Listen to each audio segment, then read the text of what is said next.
ఈవేళ 38వ 33వ అధ్యాయము బాబా గారి జ్ఞానామృతం నుండి. ఇది ఊది మహిమ గురించి కొన్ని కథలు హేమట్ పంత్ మన కోసం వర్ణించారు. ఒకటి తేలుకాటు, రెండవది తేలుకాటు ప్లేగు జ్వరములు నయమగుట, రెండవది జామ్నే చమత్కారము, మూడవది నారాయణరావు జబ్బు, నాలుగవది బాలబువ సుతార్, ఐదవది అప్పాసాహెబ్ కులకర్ణి, ఆరవది హరిబావు కర్ణిక్ కథలు. గత అధ్యాయంలో గురువు మహిమను మనం చదువుకున్నాం, రైట్? అలాగే ఇప్పుడు ఊది మహిమను వర్ణించదము అని చెప్పారు. ప్రస్తావన: మనం ఇప్పుడు గొప్ప యోగీశ్వరులకు నమస్కరించేదాము. వారి కరుణా కటాక్షములు కొండంత పాపాలను కూడా నశింపజేయను, మనలోని దుర్గుణాలను పోగొట్టును. చూడండి, యోగీశ్వరుల యొక్క మహిమలు ఏ విధంగా ఉంటాయంటే మనుషుల్లోని దుర్గుణాలను పోగొడతాయట. అలాగే వారి కరుణాకటాక్షాలు ఎటువంటివంటే కొండంత పాపాలను కూడా నశింపజేయును. వారి సామాన్యపు పలుకులే మనకి నీతులు బోధించును, అమృతానందమును ప్రసాదించును. ఇది నాది, అది నీది అన్న భేదభావము వారి మనస్సుల యందు పుట్టదు. యోగీశ్వరుల యొక్క లక్షణం ఏంటంటే భేదభావం లేకపోవడం. నేను ఎన్నోసార్లు చెప్పాను, ఈ భేదము ద్వంద్వము అనేది క్రింద చక్రస్థాయిలో, అంటే ఆత్మపరంగా ఎవల్యూషన్లో ఇంకా తక్కువ స్థాయిలో ఉన్నవారికి మాత్రమే ఉంటుంది. అలాగని వారు ఎప్పటికీ అలా ఉండిపోరు. ఎన్ని జన్మలకైనా వారు కూడా స్థాయిని మార్చుకుంటూ పైకి వెళతారు. వారి రుణమును ఈ జన్మయందు గాని వచ్చే పెక్కు జన్మల యందు గాని మనం తీర్చుకొనలేము. అది ఊది ప్రసాదం గురించి చెబుతున్నారు. బాబా అందరి వద్ద నుంచి దక్షిణ తీసుకునిచుండునని అందరికీ తెలిసిన విషయమే. ఈ విధముగా వసూలు చేసిన మొత్తములో ఎక్కువ భాగము దానము చేసి మిగతా దానితో వంట చెరుకును, అంటే కట్టెలను కొనుచుండేవారు. ఈ కట్టెలను బాబా దునిలో వేయుచుండేవారు. దాని నిత్యము మంట పెడుతూ ఉండేవారు. ఇది ఇప్పటికీ అటులే మండుచున్నది, అంటే అప్పటికి చెప్తున్నారు. అందులోని బూడిదని ఊది అని మనము అనుచున్నాము. బాబా దానిని భక్తులకు తమ తమ ఇండ్లకు తిరిగిపోయినప్పుడు పంచిపెట్టేవారు. చూసారా, బాబా గారు ఎప్పుడూ కూడా ధుని ధుని అంటే ఏంటంటే ఎల్లప్పుడూ కూడా అలాగ ఒక బట్టీలాగా ఉండి అందులోని కర్రలు అలాగ కాలుస్తూ ఉండేవారు అనమాట. అందులోనే ఎన్ని రకాల ఏమి వేసినా అందులో అదే దుని, అంటే దాంట్ నుంచి ఆ కట్టెలు కాలిన తర్వాత వచ్చే ఆ బూడిదను అందరూ ఊదీగా ఆయన పంచుతూ ఉండేవారు. ఊదీ వలన బాబా ఏమి బోధింపని ఉద్దేశించను చూద్దాం. ఈ ఊదీ అంటే ఏంటంటే ఆయన ఊదీ ప్రసాదము అనేవారు. ప్రజలు తీసుకున్న తర్వాత ఆయన దగ్గర నుంచి బేసికల్గా ఆ కట్టెలు మండిపోయిన తర్వాత మిగిలిపోయిన బూడిదనమాట అది. అది ఏమిటో, దాన్ని ఎందుకు అలా చేసేవారు, ఏమిటో ఆయన ఉద్దేశమో చూద్దాం. ప్రపంచములో కనిపించే వస్తువులన్నీ బూడిద వలె అశాశ్వతములు, అంతే కదా? కరెక్టే కదా? పంచభూతములచే చేయబడిన మన శరీరములన్నీ సౌఖ్యమును అనుభవించిన పిమ్మట పతనమైపోయి బూడిదే అగును, అది కూడా కరెక్టే. ఈ సంగతి జ్ఞప్తికి తెచ్చుటకే బాబా భక్తులకు ఊది ప్రసాదమును పంచిపెట్టుచుండెను. చూసారా, అంటే ఆయన చూపించేవాడు అనమాట, ఏదైనా కూడా అశాశ్వతమే. ఈ కట్టెలు అనేవి ఏ విధంగా అయితే, ఇప్పుడు చూడండి, ఇప్పుడు చెట్లు ఉన్నాయి, చెట్లు అనేది ఎక్కడి నుంచో, ఈ కలప అనేది ఎక్కడి నుంచి వస్తుంది? చెట్టు. సో ఫైనల్గా ఏంటంటే అది మండిపోతుంది. మనిషితో పాటు మనిషిని కూడా అదే విధంగా కాల్చేస్తారు, మళ్ళీ ఆ కలపను పెట్టే కాలుస్తారు. కలపతో పాటుగా మనిషి శరీరం కూడా కాలిపోతుంది. ఫైనల్గా అయిపోయేది బూడిదే అని చూపించడమే ఆంతర్యము అని చెప్పేసి అంటున్నారు.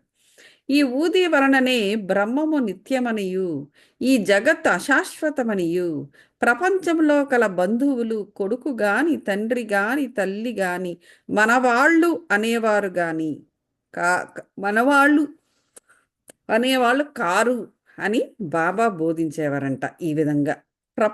ఈ ప్రపంచములోనికి మనం ఒంటరిగా వచ్చితిమి, ఒంటరిగానే పోయేదము. ఊది అనేక విధముల శారీరక మానసిక రోగములను బాగు చేయుచుండెను. చూసారా? భక్తుల చెవులలో బాబా ఊది ద్వారా నిత్యానిత్యమునకు గల తారతమ్యము, అనిత్యానంద అనిత్యమైన దానియం యందు అభిమాన రాహిత్యము గంటమ్రోత వలె వినిపించుచుండెను. చూసారా? ఇది ఇది ఇది చాలా కొత్తగా ఉంది. ఇది ఈ ఊదీనంట అనేక విధాలుగా వాడేవారట బాబా గారు. శారీరక మానసిక రోగాలను బాగు చేయడానికి కూడా వాడేవారంట. అయితే ఈ ఊది పెట్టుకున్న భక్తుల చెవుల్లో అంట ఆ ఊది ద్వారా వాళ్ళకి గంటలాగా ఒక గంట మ్రోగినట్టుగా మోగుతూ ఉండేదంట వాళ్ళ చెవుల్లో. ఏమిటది? నిత్యానిత్యమునకు గల తారతమ్యము, అనిత్యా అనిత్యమైన దాని అంద అభిమాన రాహిత్యము గంట మ్రోత వలె వినిపించుచుండేదట. చూడండి, మొదటిది ఊది. ఊది అంటే వివేకము. రెండవది దక్షిణ, వైరాగ్యము బోధించుచుండేదట అది. ఈ రెండును కలిగి ఉన్నవాని సంసారమనే సాగరమును దాటలేము. ఈ రెండును కలిగి ఉన్న గాని సంసారమనే సాగరమును దాటలేము. అందుచే బాబా అడిగి దక్షిణ తీసుకొని చుండెను. చూడండి, బాబా గారు ఇంతకు మునిపే మనం చదువుకున్నాం. దక్షిణ ఎందుకు ఇవ్వాలి? దక్షిణ గురించి మనకు 1-2 చాప్టర్స్ ముందుగానే మనం చదివాం. దక్షిణ అనేది ఏంటంటే, ఒకరి దగ్గర నుంచి ఆయన కేవలం డబ్బే దక్షిణగా అడగలేదు. ఎవరి దగ్గర ఎవరు ఏది ఇచ్చేయగలరో దానిని దక్షిణగా తీసుకున్నారు. ఒక భక్తురాల దగ్గర తన దగ్గర డబ్బులేం లేవు, అయినా దక్షిణ అడిగారు. అప్పుడు ఆవిడే తన ఏంటది అరిషడ్వర్గాలను ఇచ్చేసింది. తన దగ్గర ఉన్నది అదే, అరిషడ్వర్గాలను ఇచ్చేసింది. ఆవిడ దగ్గర నుంచి అరిషడ్వర్గాలను తీసేసుకున్నారు. అలాగే అన్నమాట. ఎవరి నుంచి ఏమి తీసుకోవాలో, అంటే ఎవరు దేన్ని వదిలేసుకోవాలో అది బాబా గారికి ముందుగానే తెలుసు. వారు మోక్షాన్ని పొందాలి అంటే సద్గురువులు అనే మనం ఇంతకు కూడా చెప్పుకున్నాం. సద్గురువు అనేవాడు ఎలా ఉండాలి? తాను మోక్షాన్ని సాధించి ఉండాలి. ఎవరికి మోక్ష మార్గాన్ని ఏ విధంగా ఇవ్వగలగాలి.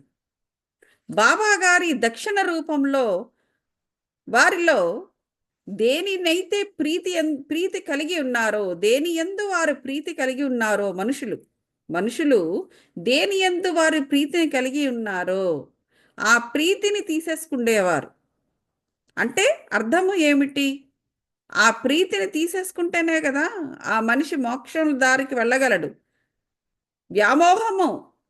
మోహము వ్యామోహం అనే దాన్ని తీసేసుకుంటేనే కదా మోక్షం వైపు వెళ్ళగలడు ఆ మానవుడు.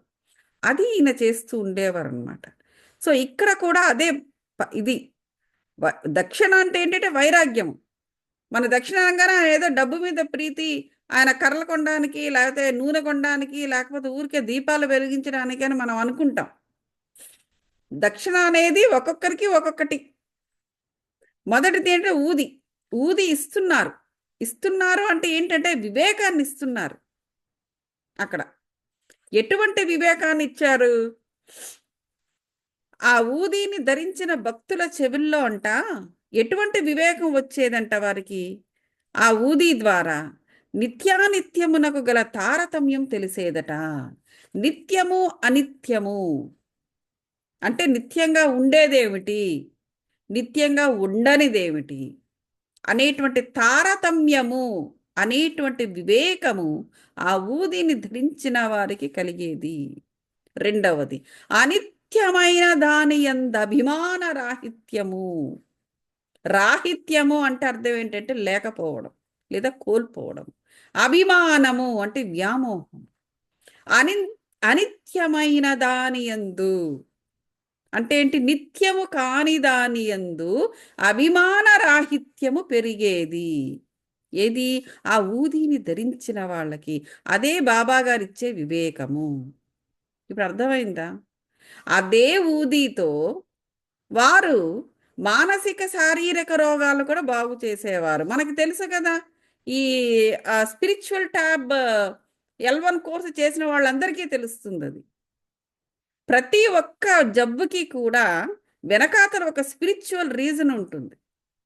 ఆ సాధన చేసిన రోజున ఆ ఆ పర్టిక్యులర్ డిసీజ్లో అంటే బయటపడుతున్నారు. ఈవెన్ క్యాన్సర్ అయినా అంతే. క్యాన్సర్ అయినా అంతే. సో కాబట్టి అదే బాబా గారి ఊదీ ద్వారా చేసేవారు. ఈ ఊదీ ద్వారా ఏంటంటే వివేకాన్ని ఇచ్చేవారు. ఎందుకంటే ఆ ఊదీలో ఉన్నది ఎనర్జీ, బాబా గారి యొక్క ఎనర్జీ. ఆయన ఎనర్జీ ద్వారా ఆ వివేకాన్ని ఆ ఎప్పుడైతే ఆ ఊదీ ప్రసాదం ద్వారా వివేకము వారికి వెళ్ళిందో వారిలో ఈ మార్పులనేవి జరుగుతూ ఉండేవి. వారికి ఏది నిత్యము ఏది అనిత్యము అనేటువంటి వివేకము కలుగుతూ ఉండేది. చూసారా, ఊదీ ప్రసాదానికి గల ముఖ్యమైన లక్షణము, దాని యొక్క మహిమ ఏమిటో మనకి ఇక్కడ తెలిసింది. ఎన్ని పుస్తకాలు చదివాను నేను. ఎవరికి ఎక్కడ నేను అట్లీస్ట్ నేను చదివిన బాబా చరిత్ర, నేను చదివినది అందులో ఎక్కడ ఇది రాలేదు, ఇక్కడ వచ్చిందనమాట. సో అందువల్ల అది ఊదీ ప్రసాదం యొక్క ఇది. ఇప్పుడు ఇప్పుడు మరి అదే మహిమ కలిగి ఉందా అంటే ఆ ప్రశ్నకు నా దగ్గర సమాధానం లేదు. ఈ రెంటును కలిగి ఉన్న అది ఈ రెంటిని కలిగి ఉన్న గాని సంసారం అనే సాగరాన్ని దాటలేము. ఏ రెంటిని? వివేకము, నిత్యమేది అనిత్యమేది అనేటువంటి వివేకము, దక్షిణ వైరాగ్యము. అంటే ఏంటి? నీకు ఏ ఏ విషయాల యందు, ఏ ఏ వస్తువుల యందు, ఏ ఏ మనుషుల యందు వ్యామోహము ఉన్నదో దానిపైన వైరాగ్యము రావాలి. ఎందుకంటే విషయాలైనా కానీ వస్తువులైనా కానీ ఆఖరికి మనుషులైనా కానీ నిత్యము కారు. ఏదీ నిత్యము కాదు. పైగా నీకు నీకు నీతో వచ్చేది అసలు కాదు. మనుషులైనా అంతే, నీతో వచ్చేవారు కారు వాళ్ళు. అదేదో ఒక సినిమాలో కూడా అర్జున్ ఉంటాడు, అందులో శివుడే ఆయనకి ఆఖరి జ్ఞానాన్ని కల్పిస్తాడు. అందులో చిరంజీవి వేశాడు శివుడిగా. ఆయన తిరిగి వెళ్ళిపోతుండేటప్పుడు, అంటే ఆయన ఆత్మ చనిపోయినప్పుడు భార్య కేవలం గడప వరకే వచ్చింది. ఆవిడ ఆఖరికి తల్లిదండ్రులైనా ఎవరైనా కూడా చివరి దాకా వాళ్ళు ఎవరూ రాలేదు. ఒంటరిగానే వెళ్ళిపోతుంది ఆత్మ. సో నిత్యము ఏది అనిత్యము ఏది అనేటువంటి ప్రశ్నకి సమాధానాలు కొన్ని కొన్ని సినిమాల్లో కూడా తెలుస్తూ ఉంటాయి. సో కాబట్టి ఆ విధంగా ఈ ఊదీ ప్రసాదము ద్వారా మనుషులకు కలుగజేస్తూ ఉండేవారు. షిరిడి నుంచి ఇంటికి పోవునప్పుడు భక్తులకు ఊదియే ప్రసాదముగా ఇచ్చి కొంత నుదుటిపై వ్రాసి తన వరద హస్తమును వారి శిరస్సులపై ఉంచేవారు. కొంచెం వాళ్ళ నుదుటి మీద రాసేవారట, మిగతా వాళ్ళ శిరస్సు మీద ఆశీర్వాదించేవారట. బాబా సంతోషముతో ఉన్నప్పుడు పాట పాడుచుండేవారు. పాటలలో ఊదీ గురించి ఒకటి పాడుతూ ఉండేవారు. దాని పల్లవిలా ఉండేదంట. ఏంటి? కళ్యాణరామ రారమ్మ గోనెలతో ఊదీని తేతమ్మ. గోనెలతో ఊదీని తీసురా కళ్యాణరామ అని పాడుతూ ఉండేవారంట. అంటే గోనెలతో, అంటే బస్తాలతో ఊదీని తీసుకురా. ఆయన ఉద్దేశంలో ఊది అంటే వివేకము. మనుషులకు కావలసింది అదే. నిత్యమునందు అనిత్యమునందు గల తారతమ్యం వాళ్ళకి తెలియవలెను. అటువంటి వివేకాన్ని తీసుకునిరా. అలాగే వారిని వ్యామోహము నుంచి బయటపడేసేయి. అన్ని రకాల 6 సెన్సెస్ ఏంటి? కామ క్రోధ మోహలోభ మదమాశ్చర్యాలలో చాలా బ్యాడ్ క్వాలిటీ ఏంటంటే వ్యామోహం. అది కామమందు ఉండవచ్చు, క్రోధము యందు ఉండవచ్చు, మదమునందు ఉండవచ్చు, మాశ్చర్యమునందు ఉండవచ్చు. ఈ కామ క్రోధ మోహ లోభ మదమాశ్చర్యాలు అనేవి అవి సింగిల్ క్వాలిటీలు కావండి. క్రోధము అని ఒక్కదాన్ని తీసుకుంటే దాంట్లో ఎన్నో గుణాలు వస్తాయి. అన్ని గుణాలు కలిపితే క్రోధము. లోభము అంతే, కామము అంతే. కామము అంటే కేవలం ఒకటే కాదు, ఆ వ్యామోహం అనేది కూడా కామంలో ఒక పార్ట్. అలాగే మదము, అలాగే మాశ్చర్యము. మాశ్చర్యం అంటే అసూయ. ఈ అసూయ అనేది గనక చెలరేగకుండా ఉండాలేగా, పుట్టకుండా ఉండాలే గాని పుట్టిన తర్వాత చెలరేగుతుంది. అలాగ చెలరేగి పగా ప్రతీకారాల్లోకి వెళుతుంది. ఎప్పుడైతే నీకు దాని రూపం మారిపోయిందో దాని యందు నీకు అభిమానము పోదు. అంటే నీకు అక్కడ మదము అనేది యాడ్ అయిపోతుంది, ఈగో.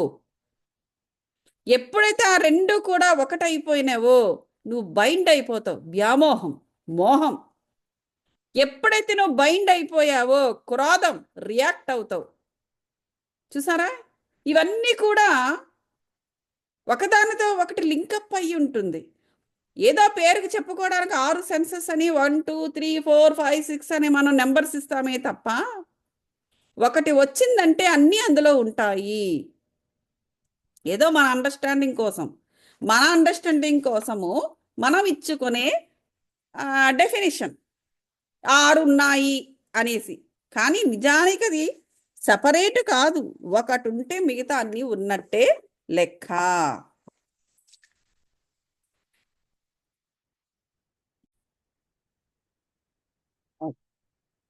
సో అది ఇదంతా ఊది ఊది యొక్క ఆధ్యాత్మిక ప్రాముఖ్యం. చూసారా, ఆయన ఇచ్చిన ఊది ప్రసాదంలో ఒక ఆధ్యాత్మిక రీజన్ ఉంది, దానికి భౌతిక ప్రాధాన్యం కూడా గలదు. అది ఆరోగ్యాన్ని, ఐశ్వర్యాన్ని, ఆతురతల నుండి విమోచనాన్ని, ఇలా అన్నిటినీ కూడా ఇస్తుండేదట. ఇక ఊది గురించిన కథలు ప్రారంభించేదాం. చూసారా, బాబా గారిచ్చిన ఊది ప్రసాదానికి ఉన్న మహిమ అది. ఇప్పటికీ కూడా ఆ మోడల్నే వాళ్ళు ప్రతి గుడిలో కూడా పెడుతూ ఉంటారు, దుని ఉంటుంది, ఇవన్నీ ఉంటాయి. మొదటిది తేలుకాటు. నాసిక్ నివాసియగు నారాయణ మోతీరాం జాని అనునతడు బాబా భక్తుడు. అతడు రామచంద్ర వామన మోదక్ అను బాబా భక్తుని వద్ద ఉద్యోగము చేయుచుండెను. ఓకే, అతడు ఒకసారి తన తల్లితో షిరిడీకి పోయి బాబాను దర్శించెను. అప్పుడు స్వయముగా బాబా అతడు మోదక సేవను మాని తాను సొంతముగా వ్యాపారం పెట్టుకునవలనని చెప్పారు. కొన్ని దినముల తర్వాత బాబా మాట సత్యమయ్యను. నారాయణ జాని ఉద్యోగము మాని స్వయముగా ఆనందాశ్రమము అను హోటల్ పెట్టెను. అది బాగా అభివృద్ధి చెందెను. ఒకసారి ఈ నారాయణరావు స్నేహితునికి తేలు కుట్టెను. దాన్ని బాధ భరింపరానంత ఉండెను. అటువంటి విషయములలో ఊది బాగా పనిచేయును. నొప్పి ఉన్న చోట ఊదీని రాయవలను. అందుచే నారాయణరావు ఊదీ కొరకు వెదికెను.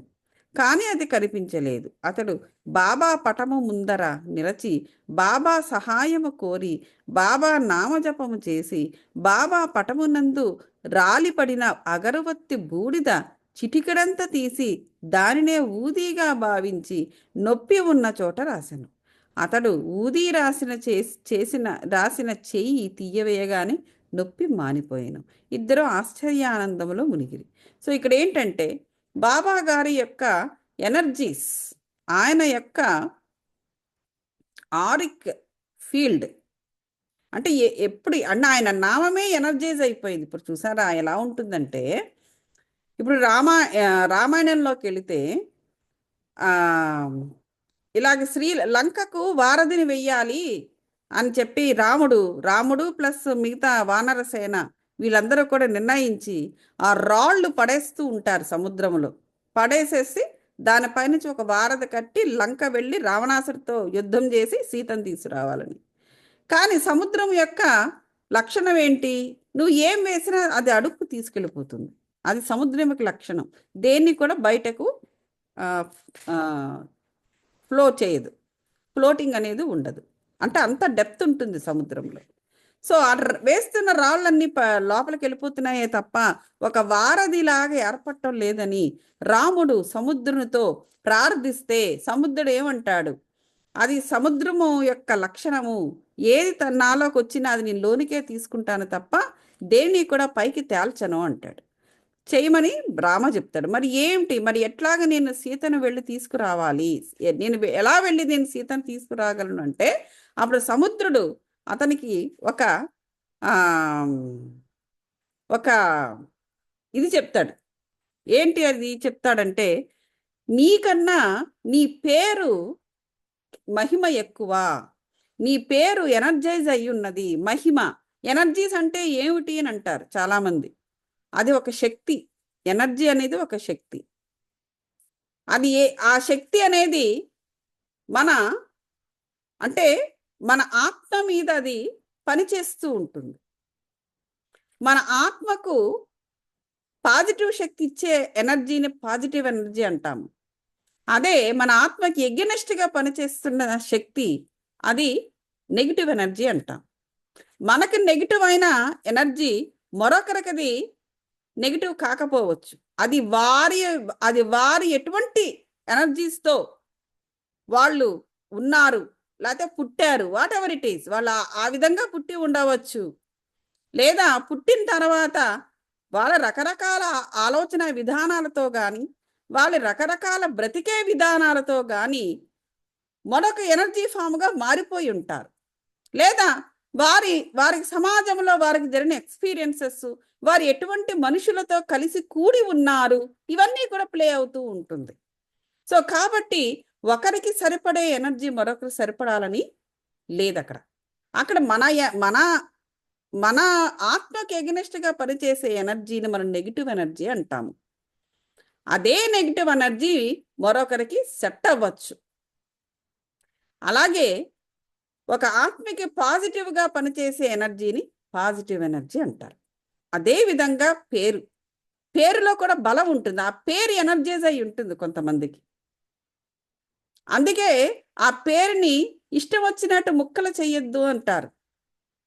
ఏదో రకరకాల పేర్లు పెట్టుకుంటారు, సుని, సుజ్జి, బుజ్జి, బుల్లి, అలాంటివి ఏమీ వద్దు. పాత వాళ్ళు చెప్తారు, శుభ్రంగా ఆ పేరును పూర్తిగా పిలవండి అంటారు. 3 అక్షరాల పేరు అయితే తులసి అంటే తులసి అనే పిలవండి, లస్సి అనగాని తుల్ అనగాని పిలవద్దు అంటారు. లేకపోతే సుజాత అంటే శుభ్రంగా సుజాత అని పిలవమంటారు. కావాలంటే చూడండి పెద్దవాళ్ళు చెప్తారు, సుజ్జి, బుజ్జి, లజ్జి ఇవన్నీ వద్దు అంటారు. కారణం ఏంటంటే నువ్వు అలా స్ప్లిట్ చేసావంటే ఆ పేరు యొక్క బలము కూడా స్ప్లిట్ అయిపోతుంది. దానివల్ల వాళ్ళకు వచ్చే యూజ్ ఏమీ లేదు కదా. ఒక్కొక్కసారి వాళ్ళకు అది ఎగనెస్ట్గా పనిచేసే అవకాశం ఉంది. ఇవన్నీ వాళ్ళకి తెలియదు కాబట్టి ఎవరు దానిని ఖండించరు, ఎవరు దాన్ని పట్టించుకోరు. కాబట్టి అది వేరే సంగతి. మనకి సమాజంలో చాలా విషయాలు ఎగనెస్ట్గా జరుగుతూ ఉంటాయి. సో వాటన్నిటి గురించి కూడా మనము డిస్కస్ చేయడము మన పని కాదు ఇక్కడ. కాబట్టి దాన్ని పక్కన పెట్టేద్దాం. సో కాబట్టి సముద్రుడు ఏమంటాడంటే, నీ పేరుకు బలం ఎక్కువ, శక్తి ఎక్కువ. కాబట్టి నీ శిష్యులందరకు లేదా నీ భక్తులందరకు వారికి చెప్పు, ప్రతి రాయి మీద రామ రామ అని రాసి అప్పుడు ఆ నీటిలో వేయమను. ఆ శక్తితో ఆ రాళ్ళు పైకి తేలుతాయి. అప్పుడు మీరు వారధి కట్టుకోగలరు అని చెబుతారు. సో ఇది మనకి రామాయణంలో ఉంది. ఈ రామాయణంలో ఈ ఆధ్యాత్మిక కోణము కూడా ఉంది, కానీ చెప్పరు. ఆ రామ అనే పేరుకున్న శక్తి చెప్పరు. అందుకే అంటారు కదా, ఈవెన్ కబీర్ దాసు ముస్లిం, ఆయన చెప్పినదే రామేతి రామ ఆ శ్లోకము. ఎందుకు? ఆ రామ అనే దాంట్లో ఉన్న శక్తి అది ఎవరైనా వాడుకోవచ్చు. అది ముస్లిమా, హిందువా, క్రిస్టియనా సంబంధం లేదు. అది అలా అన్నమాట. అదే విధంగా ఇక్కడ బాబా గారి యొక్క ధ్యానమే చాలు అక్కడ వాళ్ళకి అక్కడ ఎనర్జీ రావడానికి. సో ఎప్పుడైతే బాబా పటము ముందు కూర్చుని బాబాను తలుచుకుని అగరబత్తి వెలిగించాడో, ఆ అగరబత్తి నుంచి వచ్చిన ఊది అంటే ఆ బూడిద, అది ఈ బాబా గారి యొక్క దునిలోని ఊది కానీ అంత ఈక్వల్గానే అది పనిచేసింది. సో దానిని తీసుకొని తేలు కుట్టిన వ్యక్తికి ఆ తేలు కుట్టిన భాగంలో పెట్టినప్పుడు ఆ తేలు కుట్టిన నొప్పి కంప్లీట్గా పోయిందట. ఇది మనం ఇక్కడ తెలుసుకున్నది. నెక్స్ట్, ప్లేగు జబ్బు.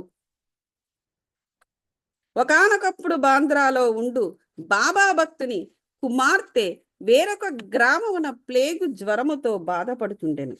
తన వద్ద ఊదీ లేదనియు కనుక ఊదీ పంపమనియు నానాసాహెబ్ చందోర్కర్ గారికి కబురు పంపెను. ఆ వార్త నానాసాహెబ్కు ఠాణా రైల్వే స్టేషన్ వద్ద తెలిసెను. అప్పుడు అతడు భార్యతో కూడా కళ్యాణ్ పోవుచుండెను. వారి వద్ద అప్పుడు ఊదీ లేకుండెను.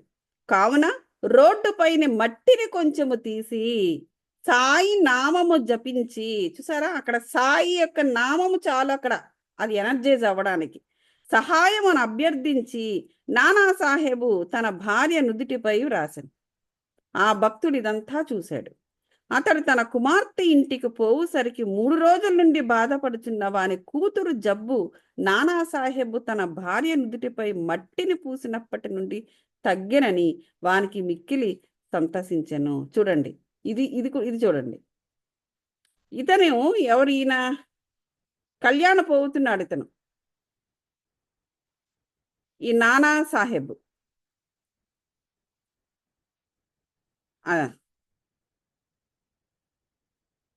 అది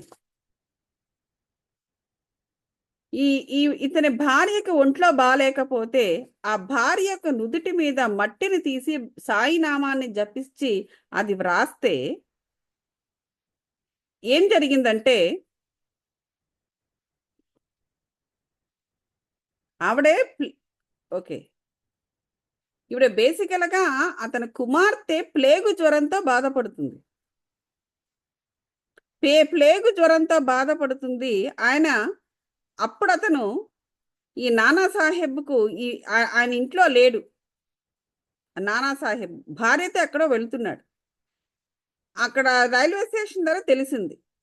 అయితే అక్కడ రోడ్డు పైన మట్టిని తీసుకుని సాయి యొక్క నామము జపించి అతని భార్య నుదుటి మీద పెడితే ఇంట్లో ఉన్న అతని కూతురు యొక్క ప్లేగు జబ్బు అనేది పూర్తిగా పోయిందంట.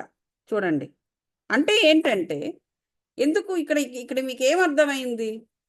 భార్య యొక్క నుదుటి మీద ఆ మట్టిని బాబా గారి నామము జపం చేస్తే ఆ మట్టి ఎనర్జైజ్ అయింది, అంటే శక్తివంతమైంది. ఆ శక్తివంతమైన మట్టిని భార్య నుదుటి మీద రాస్తే కూతురుకు అక్కడ బయటపడింది. అంటే అర్థం ఏంటి ఇక్కడ? ఇప్పుడు తల్లి బిడ్డల మధ్య ఉండే ఎనర్జీస్, తల్లికి పిల్లలకి, అంటే అఫ్కోర్స్ తండ్రికి కూడా ఉంటుంది, తల్లి పిల్లల మధ్య ఉండే ఆ ఎనర్జీ బాడీ అనేది ఆవిడ నుంచే వస్తారు కాబట్టి పిల్లలు కూడా. అందుకే అంటారు, ఏమంటారంటే పిల్లలకు ఒంట్లో బాగోలేకపోతే తల్లిని కూడా మెడిటేషన్ చేయమంటారు, తల్లిదండ్రులు కూడా మెడిటేషన్ చేయమంటారు. ఎందుకంటే వాళ్ళ ఎనర్జీస్ నుంచే వాళ్ళు విడిపడి కొత్త ఎనర్జీస్గా వచ్చిన వాళ్ళు కాబట్టి వీరి ద్వారా ఆ ఎనర్జైజ్ బంధం ఉంటుంది, వీళ్ళు బాగుపడతారనే ఉద్దేశంతో. సో కాబట్టి అక్కడ ఆ విధంగా పనిచేసింది ఇక్కడ. అది మనం ఇక్కడ అర్థం చేసుకోవాలి. ఓకే మాస్టర్స్, మనం ఇక్కడ ఆపుదాము. మనకు టైం అయింది, మెడిటేషన్ టైం. అది చాలా ఇంపార్టెంట్. అది కూడా సుఖాసీనులకండి మాస్టర్స్.